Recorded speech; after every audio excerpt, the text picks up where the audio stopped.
Ça commence fort. Allez, on va dire l'équipe d'Estelle.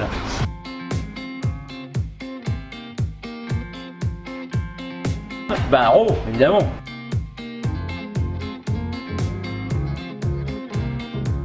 Ah, le classico, le vrai c'est en Argentine, mais je vais dire le classico en France, allez, soyons chauvins.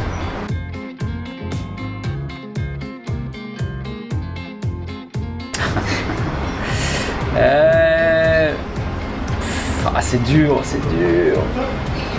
Ah, j'aimerais le mélange des deux. Cava Neymar. Non, mais j'aime. Voilà, Neymar, c'est un joueur exceptionnel qui fait des trucs incroyables, et Cavani, c'est quand même un guerrier, et une équipe de foot fonctionne aussi avec des joueurs comme ça. Donc, allez, je vais dire quand même, je vais dire Cavani, parce que pour l'instant, il a plus prouvé d'attachement au club, et pour moi, c'est quand même quelque chose qui compte.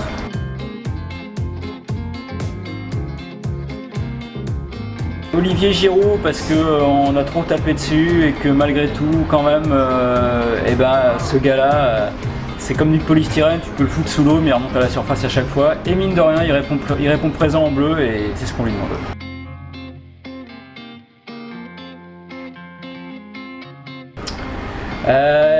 Christophe Ajus, je salue Philippe, j'aime beaucoup le duo avec Christophe, mais voilà, on se partage, on a une coloc sur Christophe.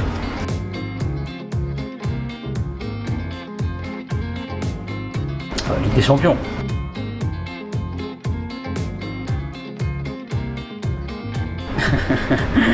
Ah bah obligé mon Estelle d'amour, Estelle Denis. Bonjour à tous et bienvenue sur la chaîne Sportivement Vote sur YouTube. On avait parlé de lui lors de la 3e interview avec Sylvain Guernaillec. Maintenant il est à côté de nous, Florian Gazan. Merci Florian d'avoir accepté cette interview. De rien, de rien. On sait, Florian Gazan est pensionnaire pour l'émission des grosses têtes sur RTL. Mais bon, on va pas parler des grosses têtes, on va parler essentiellement de sport et de la chaîne L'équipe. Alors on va commencer par le commencement. Tu as rejoint la chaîne L'équipe en 2014. Comment es-tu arrivé sur cette chaîne? Tout simplement au piston. Le piston personnel, c'est-à-dire que en fait je regardais moi l'équipe du soir depuis des années, je regardais tous les soirs l'équipe du soir animée par Olivier, puis un jour Ménard, et un jour en regardant l'émission j'ai vu qu'il faisait venir de temps en temps des gens qui n'étaient pas forcément des récurrents, des chroniqueurs, ni journalistes, ni consultants, voilà, des humoristes, etc.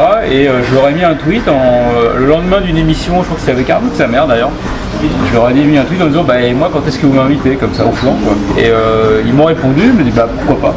Et donc j'ai voulu faire une première émission comme invité à l'équipe du soir, et ça s'est hyper bien passé, et ils m'ont proposé de revenir, et puis de fil en aiguille, voilà, j'ai intégré l'équipe du soir, et après, comme ça se passait vraiment bien sur la chaîne et que je m'entendais bien avec eux, moi j'étais bien et tout, il y a eu la possibilité d'intégrer l'équipe type avec Jean-Christophe Drouet, et voilà, et j'ai intégré l'émission et j'ai intégré la chaîne, et j'y suis depuis maintenant 4 ans, 4e année, et je suis super content d'être sur la chaîne L'équipe. On en parlait, donc tu as rejoint l'équipe du soir, l'équipe type, et en 2016 tu as commenté, je vais bien le prononcer, le eFootball League sur la chaîne toujours L'équipe.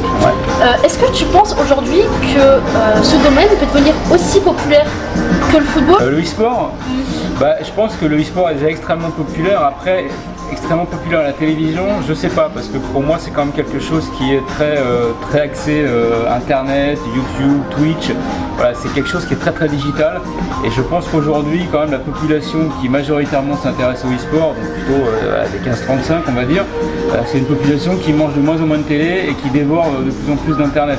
Voilà, c'est des gens qui se mettent sur YouTube finalement aujourd'hui plus facilement qu'ils allument leur télé. Donc je pense que c'est plutôt un secteur aujourd'hui qui va vraiment se développer très fort sur les réseaux, sur ces plateformes là, et c'est un peu plus compliqué en télévision, même si nous ça avait très bien marché sur la chaîne L'équipe. Mais voilà, je pense qu'aujourd'hui c'est plus des produits qui sont des produits internet. Mais sachant qu'il y a des audiences absolument faramineuses sur YouTube, sur Twitch, et que ça peut fonctionner très bien, et que le e-sport n'a pas foncièrement besoin aujourd'hui de la télévision pour marcher. Voilà, la télévision lui a donné un petit peu plus de reconnaissance grand public, mais est-ce que le e-sport a besoin ou envie de ça? Je suis pas sûr que dans le modèle économique ce soit si important que ça. Et comment t'expliques justement le succès du e-sport sur les réseaux sociaux? Parce que c'est générationnel, parce que moi, mes enfants, j'ai un fils qui va avoir 12 ans, j'en ai un autre qui a 22 ans, voilà, ils sont nés avec ça, ils sont nés avec Internet, ils sont nés avec un téléphone portable, ils sont nés avec une tablette, et ils ont, voilà, naturellement c'est le support, préférentiel pour eux, plus que la télévision. Donc voilà, donc ils jouent aux jeux vidéo, derrière ils vont aller regarder des vidéos de mecs qui jouent aussi aux jeux vidéo, même jeux vidéo, savoir comment ils ont fait ceci, cela, et voilà, ils créent leur propre programme, et ça permet justement aussi, ce que ne permet pas la télévision, même s'il y a maintenant les replays, etc., finalement de se créer son programme personnalisé. C'est-à-dire tu vas sur YouTube, tu rentres vidéo Fortnite, tu as des vidéos de Fortnite, aussi tu vas regarder le dernier clip de Drake, tu rentres de Drake, et donc voilà, il y a une personnalisation à outrance qui permet ça. Et voilà, et donc et puis voilà, le e-sport c'est des gamers, les gamers c'est la console, ordinateur, voilà, tout ça est très très lié finalement quelque part. Surtout ceux qui jouent en plus, non pas sur console mais sur ordi, ils ont carrément tout sous la main. À la limite tu vas avoir ta fenêtre de jeu puis une fenêtre où tu peux regarder des vidéos, donc voilà, c'est quelque chose de natif pour eux en fait. La télévision c'est le truc de papa, ou de grand-papa ou de grand-maman, mais pour eux l'écran en priorité premier c'est l'ordinateur et le téléphone. On va retourner un petit peu sur ta carrière sur la chaîne L'équipe. Ouais. On va basculer en juin 2017, le moment où l'émission L'équipe type s'arrête, animée par Jean-Christophe Drouet. Comment toi tu réagis en apprenant la nouvelle et en sachant que Estelle Denis allait prendre la case? Je réagis, voilà, d'un côté je suis un peu triste pour Jean-Christophe parce que L'équipe type c'est une émission qui a vraiment bien fonctionné, qui a coïncidé à la relance de la chaîne, quand le positionnement a un petit peu évolué. Jean-Christophe est quelqu'un que j'aime beaucoup, qui a beaucoup de talent, qui a un vrai ton et qui d'ailleurs aujourd'hui marche très fort, il est sur RMC et il a vraiment bien rebondi. C'est quelqu'un qui a beaucoup de talent, que j'aime beaucoup, et avec qui je suis toujours en contact d'ailleurs. Donc voilà, j'étais un peu triste de ce côté-là, et puis de l'autre côté j'étais content aussi parce que Estelle est une copine que je connais depuis longtemps. Et j'étais content qu'elle intègre la chaîne parce que pour moi ça correspondait à voilà, une sorte de palier supplémentaire franchi par la chaîne L'équipe pour attirer une animatrice quand même comme Estelle, qui est une animatrice chevronnée, voilà, qui était sur M6, TF1, C8, voilà, c'est quand même une animatrice, voilà, en termes de mercato, c'est comme ça prouve que c'était une chaîne qui devenait attrayante et attractive pour des gens de ce calibre-là. Donc j'étais content, et puis content parce que Estelle voulait travailler avec moi. Donc voilà, donc c'était j'étais dans une forme de schizophrénie qui n'était pas forcément très simple à gérer. Bah, après voilà, Jean-Christophe, ça s'est très bien passé, avec Estelle, et voilà, j'étais un peu le trait d'union des deux émissions, même si voilà, mon rôle a un petit peu évolué de l'une à l'autre, mais voilà, c'est la vie de la télévision, des émissions qui s'arrêtent, d'autres qui démarrent, parfois on était dans celle qui s'arrête et puis on n'est plus dans celle qui redémarre, et puis parfois on n'était pas dans celle d'avant puis on est dans la nouvelle. Voilà, c'est la vie de la télé, c'est comme ça. Tu l'avais dit, L'équipe type était une émission à succès, L'équipe d'Estelle aussi, L'équipe du soir aussi. Mais forcément, ce sont des émissions qui suscitent beaucoup de réactions, notamment sur les réseaux sociaux. Comment est-ce qu'on gère les critiques, même les insultes sur les réseaux sociaux?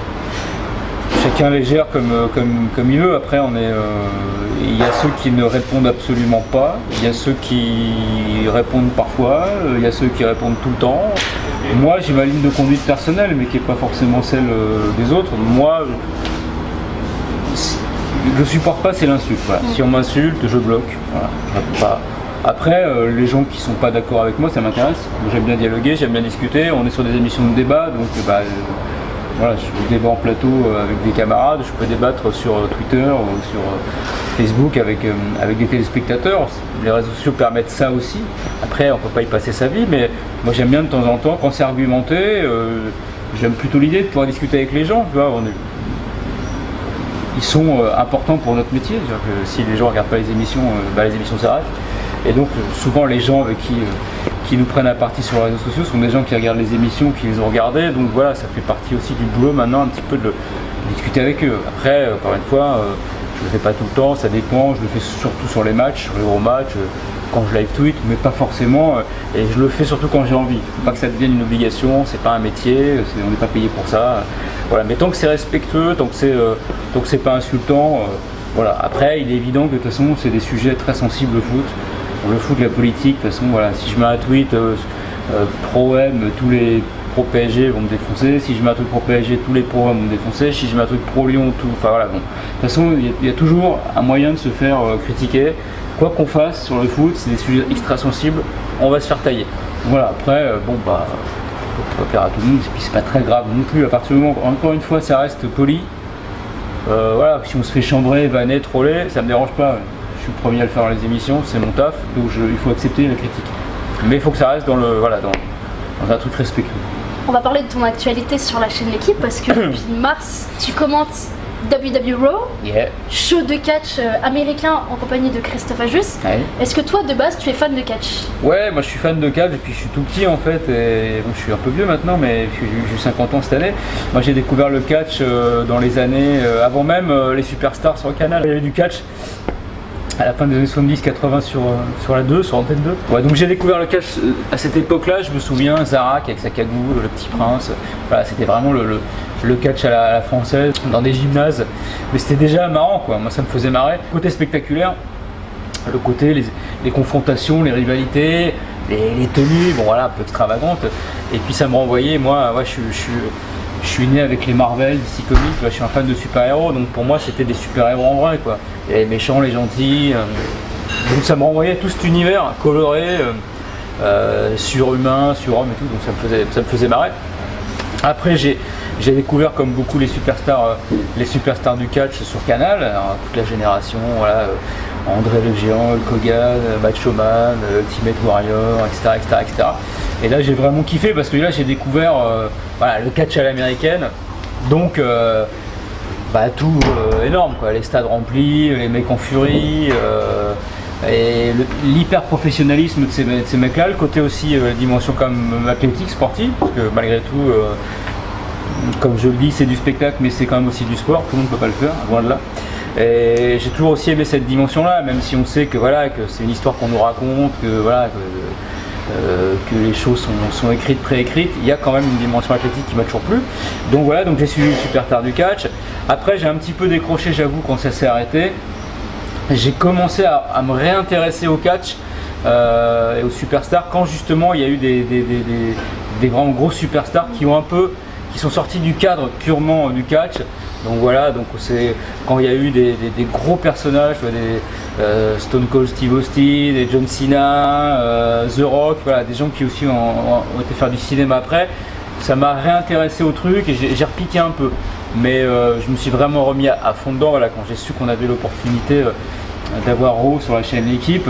Et voilà, d'ailleurs moi j'ai postulé en fait, j'ai dit à l'équipe, moi je savais pas forcément que j'aimais le catch, que j'aimerais bien le faire, donc voilà, donc j'ai fait le casting, j'ai fait un pilote et j'ai été choisi par la chaîne et par la WWE, puisqu'évidemment ils avaient un droit de regard sur qui allait défendre le programme. Donc ouais, donc je suis un fan, je suis pas un hyper méga connaisseur, et ça c'est Christophe et il le fait très très bien, c'est lui le consultant. Voilà, moi je suis plus ça là pour faire le ping-pong avec lui, pour animer, pour ambiancer, mais voilà, je bosse un peu, je m'y suis remis un petit peu de manière un peu plus précise pour éviter de dire trop de bêtises, parce que voilà, on a une fanbase que j'ai découverte en France quand même très active, très pointue, qui regarde ça d'un œil hyper acéré, hyper pointu. Et c'est pour ça que c'est important d'avoir Christophe qui lui connaît ça sur le bout des doigts. Après voilà, moi mon rôle c'est pas d'être hyper pointu sur le catch, mon rôle c'est aussi moi d'être un peu le candide pour les gens qui ne connaissent pas. Parce que l'avantage et l'intérêt d'être sur la chaîne L'Équipe en clair, c'est d'ouvrir le catch pas uniquement à cette fanbase très active, mais aussi voilà, à des gamins, des parents qui connaissent pas forcément ça, qui aiment bien le regarder, mais qui ne connaissent pas forcément les prises, qui connaissent pas forcément toutes les superstars, qui connaissent pas forcément les rivalités, les palmarès, les signatures de finition, etc. Voilà, l'idée c'est d'avoir à la fois avec Christophe satisfaire les gens hyper pointus, et avec moi voilà, d'essayer d'amener ceux qui aiment ça, mais voilà, de manière complètement amateur. Enfin. Justement, si toi aujourd'hui tu es spectateur de catch, ouais, tu préférais regarder le catch des années 80 ou aujourd'hui les années 2000 avec les grosses superstars qui ont explosé? C'est compliqué parce que c'est comme si tu me demandes si je préférais voir le football à l'époque de Platini ou aujourd'hui à l'époque de Messi et Ronaldo, j'en sais rien. J'en sais rien, puis c'est toujours un peu compliqué parce que dans les années 80-90, j'ai une forme de nostalgie par rapport à ces années-là, les années 80-90, quand t'es encore un peu jeune, donc je peux pas te dire. Après j'aimais bien, il y a des superstars que j'adorais dans ces années-là, et il y en a que j'adore aujourd'hui, tu vois, dans l'absolu, j'aimerais bien une sorte de faille spatio-temporelle où on puisse mélanger un Hulk Hogan avec un John Cena ou un Macho Man avec un Undertaker, ça me ferait marrer, mais je suis ni nostalgique ni c'est mieux aujourd'hui. En fait, il y a eu des superstars que j'ai adoré à toutes les époques en fait. Et d'après toi, pourquoi la chaîne L'équipe a fait le pari de mettre du catch un samedi matin à 10 h sur la chaîne? Justement parce que le catch pour moi est un truc hyper familial. Enfin, il suffit de voir quand on regarde justement les Raw, on voit les gens qui sont dans le public, c'est des gens qui viennent en famille, quoi. Ils viennent voir un divertissement, donc il y a le côté sportif, un peu bigger than life qui va plaire aux parents, il y a le côté costume, spectacle à mort qui va plaire aux gamins, les gentils, les méchants, puis les mamans aussi vont se régaler parce qu'elles vont voir des mecs un peu quand même plutôt bien baraqués, tankés, les papas ils vont voir maintenant des superstars, des nanas plutôt jolies, bien foutues. Donc pour moi c'est vraiment un spectacle familial, ça se prend pas la tête, c'est simple à suivre, c'est-à-dire que tu peux suivre des matchs sans connaître dans le détail les trucs. Autant un match de rugby, si tu connais pas les règles, tu rames un peu, même si tu as compris qu'il fallait aller dans l'embut, aplatir et puis voilà. Ouais, là tu as compris qu'il il faut faire aplatir le gars, compter jusqu'à 3 ou qu'il abandonne, grosso modo. Donc si tu veux, tu peux suivre. Et même si tu connais pas les prises, tu vois, ça court dans tous les sens, ça se met des coups et des renversements de situation, on pense qu'il va perdre, finalement il gagne, il y a du suspense, puis c'est un feuilleton, c'est une série en fait. En fait c'est une série américaine quoi.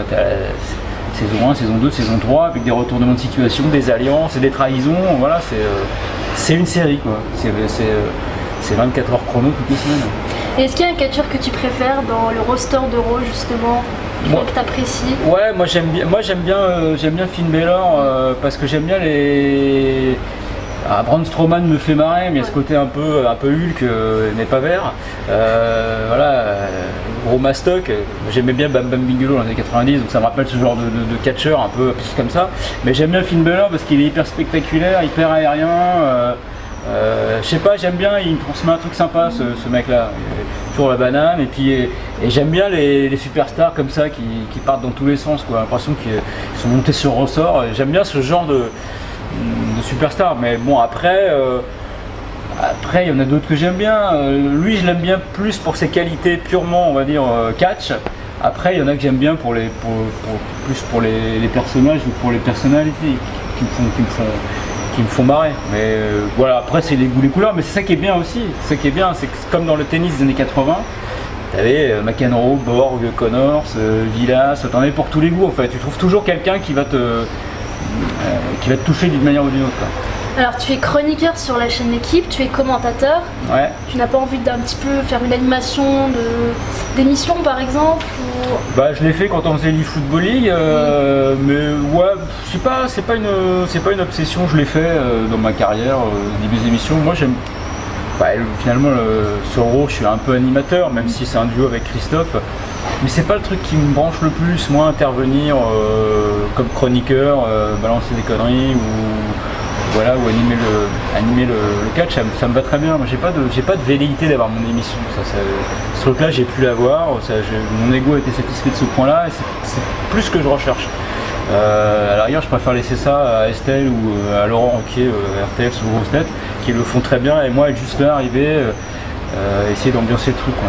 Ça me correspond plus aujourd'hui. Est-ce que tu as été contacté par d'autres chaînes sportives pour être chroniqueur autre part, par exemple Beansport, Eurosport? Non, non, même si je suis passé à l'époque sur CFoot, j'ai été sur Canal au début du Canal Football Club, parce que c'est moi qui avais lancé la grande surface, toujours là aujourd'hui.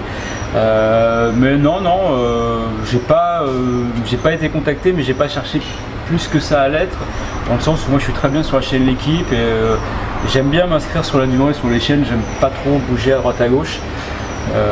Mais voilà, mais après je connais des gens, j'ai des potes sur Bein, sur CFR Sport, à Canal encore. Mais aujourd'hui je suis très bien sur la chaîne L'équipe, et je suis très fier d'y être. C'est quand même une chaîne aujourd'hui, c'est comme la chaîne numéro 1 de sport en France, en termes d'audience, parce qu'elle est en clair, on a cette chance là. Et donc c'est une chaîne qui est extrêmement suivie, je me rends compte vraiment quand je me balade, voilà, les gens suivent cette chaîne énormément. Je me rends compte sur les réseaux et donc pour moi c'est la chaîne de sport où il faut être. Alors c'est pas la chaîne qui a le plus de droits, mais c'est la chaîne qui a le plus de téléspectateurs. Alors à choisir, je préfère ça. Alors on va un petit peu parler du PSG maintenant. Tu as écrit le livre pour les 40 ans du Paris Saint-Germain. Est-ce que tu as d'autres projets d'écriture aujourd'hui, toujours en lien avec le sport?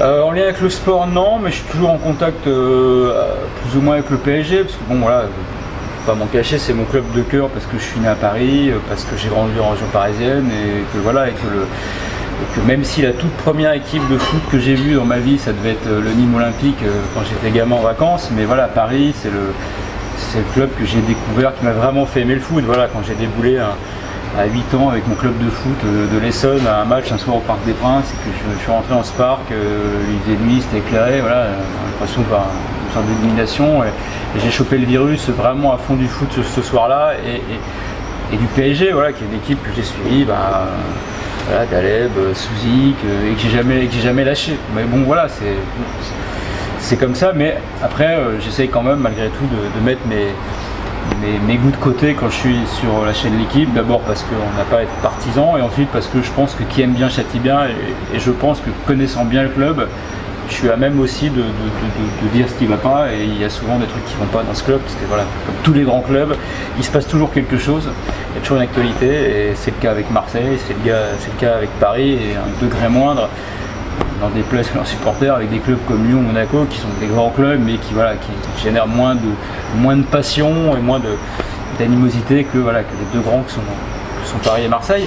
Et non, des projets, ponctuellement, je vais faire des choses avec eux, comme j'ai pu faire des DVD, des trucs, mais pas particulièrement. J'ai pas beaucoup de temps non plus, on va dire. Et est-ce que tu trouves cette année que le PSG, c'est leur meilleure saison sous l'ère Qatari? Avec l'arrivée de Neymar, l'arrivée de Mbappé. Meilleure saison en termes de... Après en termes purement de chiffres, ils vont sans doute faire une des meilleures saisons parce qu'ils sont partis pour battre quand même pas mal de records. Moi je trouve, j'ai bien aimé l'année avec Laurent Blanc, ça devait être il y a 3 ou 4 saisons, là quand ils sont champions de France, ils gagnent 0 à 3 cette année-là, même s'ils se ratent un peu contre Manchester City. Ça jouait vraiment bien au foot. Alors c'est un style de jeu un tout petit peu un peu différent de ce qu'on a cette année, plus dans la conservation de ballon, mais franchement ça tournait bien, et le milieu, Matuidi, Verratti, Mota était vraiment au sommet de son art. Zlatan était encore vraiment très fort, et non, c'est pour moi, voilà, cette saison là c'est vrai, même si bon, la déception des champions. Et l'année où là aussi ils doivent établir plein de records avec donc ça devait être 2014, 2015, 2016 peut-être, je sais plus. Pour moi c'est les deux grandes saisons de l'ère Qatari, et puis voilà, et celle qui compte aussi c'est comme c'est celle avec le premier titre depuis 20 ans, donc voilà, l'année après le titre de Montpellier, donc ça va être 2013-2014, voilà, qui est marquant parce que les supporters parisiens quand même attendaient ça depuis 20 ans. Et 20 ans pour un club quand même de la stature de Paris, c'était quand même une anomalie. Dernière question pour l'interview, pour toi, qui va finir deuxième du championnat? Lyon, Marseille, Monaco? Ça va vraiment être très tendu. Je mettrai un petit avantage. Moi, en début de saison, j'avais dit Marseille. Voilà. Après, il y a quand même une réalité qui est que Lyon, même s'ils vont perdre Lopez avec les suspensions, que c'est quand même un coup dur, parce que Gorgelin dans les buts c'est quand même un peu moins fort, mais ils ont 3 matchs à domicile, donc ça c'est quand même un vrai avantage. Marseille, en fonction de ce qui va se passer, peut aussi un peu laisser des plumes dans l'affaire. Monaco, je pense qu'ils ont vraiment pris un gros coup sur la tronche là avec la défaite à Paris, puis Guingamp. Moi j'avais pronostiqué Marseille, je vais être cohérent, je vais rester sur mon Marseille parce qu'il y a une vraie dynamique, c'est une équipe très solide, mais ça peut être Lyon qui arrache le truc en dernière minute. Voilà, mais j'ai peur que Monaco, ils aient un peu du mal à ressortir la tête de l'eau. Mais bon, après ça va quand même être très tendu, et c'est cool, parce que c'est bien qu'on ait un petit peu de suspense. Un suspense là, bon il y en a aussi en bas de tableau, hein, parce que pour les équipes qui vont descendre et l'équipe qui vont jouer les barrages, ça va être tendu aussi. Merci beaucoup Florian Gazan pour cette interview. Merci à vous. Quant à nous, on se retrouve pour une prochaine interview sur la chaîne Sportivement Vôtre.